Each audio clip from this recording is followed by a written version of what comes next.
savez, moi dans ma classe, j'ai des élèves hétérogènes, c'est très difficile pour moi, j'arrive pas à gérer l'hétérogénéité, je ne m'en sors pas. Ça, c'est la phrase typique des enseignants qui ont tous à faire face à un cas d'hétérogénéité, qui ne savent pas comment la gérer. Mais concrètement, ça veut dire quoi? Quand je parle d'hétérogénéité, de quoi est-ce que je parle réellement? Qu'est-ce que l'hétérogénéité? Comment y faire face? Eh bien, c'est justement à tout cela que je vous propose de répondre dans cette vidéo. Bonjour et bienvenue sur ma chaîne Le Labo des langues d'Emma. Si vous n'êtes pas encore abonné à cette chaîne, je vous invite à le faire si vous aimez mes contenus pour qu'ils puissent gagner en visibilité et éventuellement être vus par des personnes qui seraient intéressées également par ces contenus. Si vous aimez cette vidéo, n'hésitez pas à la liker à la fin et à laisser un commentaire. Aujourd'hui, donc, nous allons parler d'hétérogénéité, le mot qui est utilisé par tous les enseignants, que vous allez forcément écouter à un moment ou à un autre et auquel vous aurez à faire face dans tous les cas si vous êtes enseignant. Peu importe ce que vous enseignez, peu importe dans quelle structure vous enseignez et auprès de quel public vous enseignez, l'hétérogénéité, elle sera là, quoi qu'il arrive. Alors tout d'abord, donc, qu'est-ce que l'hétérogénéité? Qu'est-ce que j'entends par hétérogénéité? L'hétérogénéité, en fait, c'est un terme très complexe qui englobe moult notions, puisqu'on peut la retrouver finalement dans plein de domaines différents. Sachez que toute classe, que tout individu est hétérogène par rapport à un autre individu. Pourquoi? Eh bien parce qu'il est unique, tout simplement. Je suis hétérogène par rapport à vous, je suis hétérogène par rapport à mon frère, par rapport à ma mère, parce que je suis unique, parce que j'ai un parcours de vie unique, parce que j'ai ma propre histoire, mon propre passé, parce que je maîtrise la langue d'une manière spécifique, parce que j'ai tel âge, tel niveau. Vous voyez que l'hétérogénéité, elle est présente dans tous les aspects de notre vie et que tout individu étant unique sera hétérogène par rapport à un autre individu.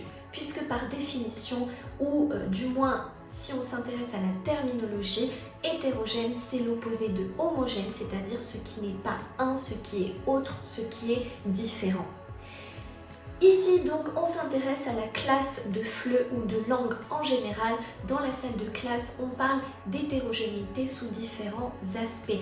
On peut parler d'hétérogénéité des âges à partir du moment où dans une classe, vous allez avoir par exemple des élèves de 15 ans, de 30 ans, de 50 ans. Ne serait-ce qu'un an de différence, c'est une hétérogénéité des âges. D'autres cas d'hétérogénéité très fréquents que vous allez retrouver, l'hétérogénéité des niveaux.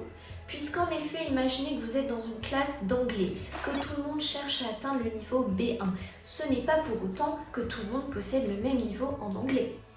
Même si vous êtes dans une classe sous-entendu de niveau A2, eh bien tout le monde ne va pas avoir le même niveau dans les mêmes compétences de la langue anglaise. Certains vont être plus doués à l'écrit qu'à l'oral, d'autres vont être plus doués pour la conversation que pour la rédaction. Tout le monde va posséder des compétences différentes en anglais et ça c'est très important. De manière générale, on a une hétérogénéité des niveaux. On a également une hétérogénéité des compétences qui rejoint finalement l'hétérogénéité des niveaux.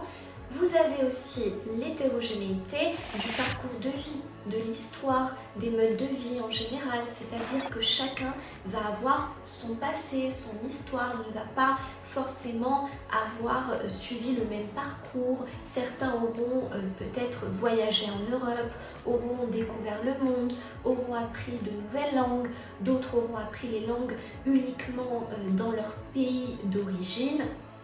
Il y a énormément de parcours différents.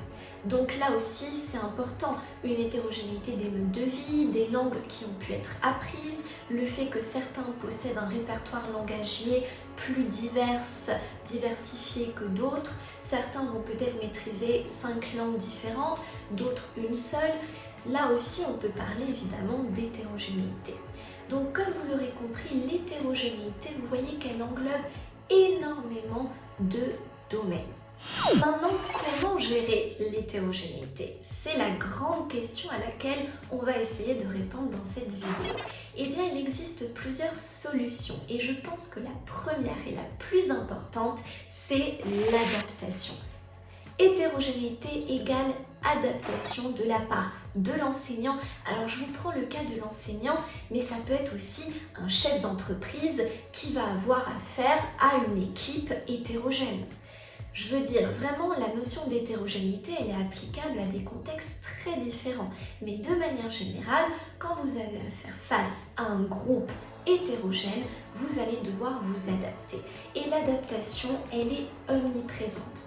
Elle est présente entre vous et vos amis. Vos amis vont être aussi hétérogènes parce qu'ils vont peut-être pas avoir les mêmes envies, les mêmes besoins que vous, les mêmes motivations et vous aurez à vous adapter.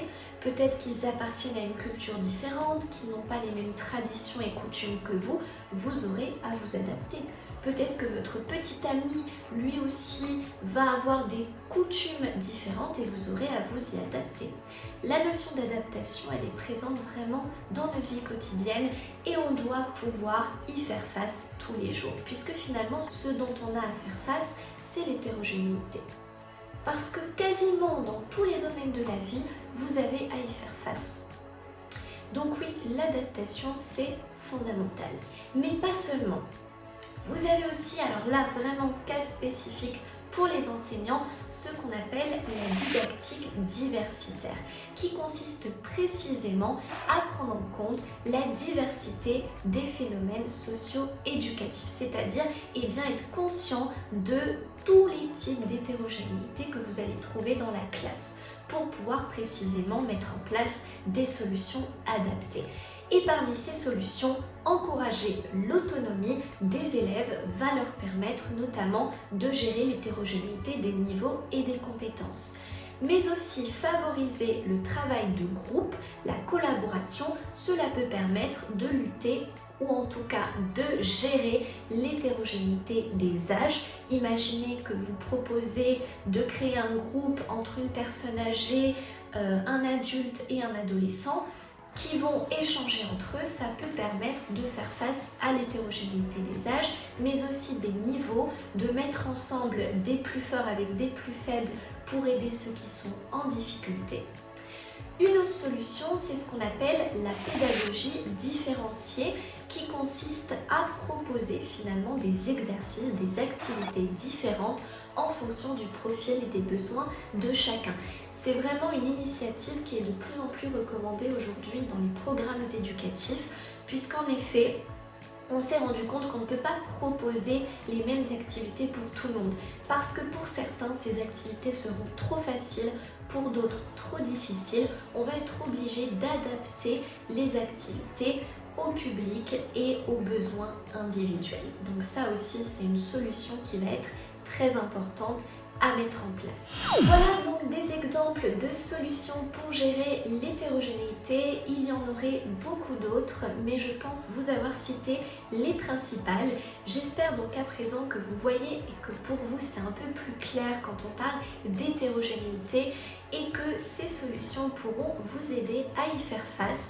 De manière générale, retenez l'importance de l'adaptation et l'hétérogénéité qui est présente partout dans notre vie. C'est vraiment un point très important et non négligeable que l'on doit prendre en compte en permanence. Voilà, et bien écoutez, c'est tout pour aujourd'hui pour cette vidéo. J'espère qu'elle vous aura plu et en attendant, je vous dis à très bientôt. Ciao, ciao!